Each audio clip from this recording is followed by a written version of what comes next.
حضرت عمر رضی اللہ عنہ اور جیش اسامہ کی روانگی۔ ابھی جیش اسامہ رضی اللہ عنہ نے مقام خندق کو بھی پار نہیں کیا تھا۔ یہ خبر قیامت کانوں میں پہنچی کہ رسول کریم صلی اللہ علیہ وسلم کا انتقال ہو گیا، لشکر رک گیا۔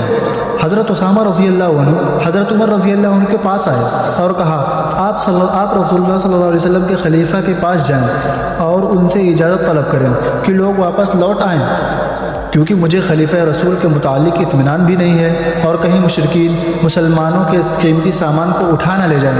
انصار کہنے لگے اگر وہ نہ مانیں تو ہم اس مہم میں چلتے رہیں گے، آپ ان کو خلیفہ رسول کو ہماری طرف سے پیغام پہنچا دیں اور ان سے یہ مطالبہ کریں کہ ہمارے اس امر کا ایسے آدمی کو ذمہ دار بنائیں جو اسامہ رضی اللہ عنہ سے زیادہ عمر رسید ہو۔ حضرت عمر رضی اللہ عنہ اسامہ رضی اللہ عنہ کا حکم لے کر ابو بکر صدیق رضی اللہ عنہ کے پاس پہنچے۔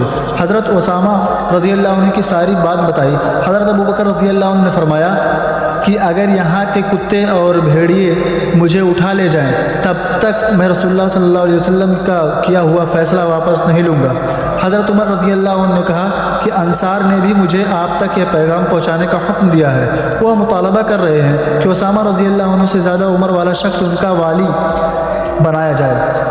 یہ سنتے ہی حضرت ابو بکر رضی اللہ عنہ شیر کی طرح چیخے اور حضرت عمر رضی اللہ عنہ کی داڑھی پکڑی اور پکار کر فرمایا اے ابن خطاب، تیری ماں تجھ پر روئے، کیا تم مجھے ایسے شخص کو معزول کرنے کا کہتے ہو جس کو خود رسول اللہ صلی اللہ علیہ وسلم نے ان کا ولی بنایا ہے؟ حضرت عمر رضی اللہ عنہ خجالت کے آثار لیے واپس مڑے اور انصار کے پاس پہنچے تو انہوں نے کہا کہ کیا ہوا؟ حضرت عمر رضی اللہ عنہ نے فرمایا کہ اپنے کام میں لگے رہو، تمہاری مائیں تم پر روئیں، آج مجھے تمہاری وجہ سے خلیفہ رسول سے ڈانٹ پڑی۔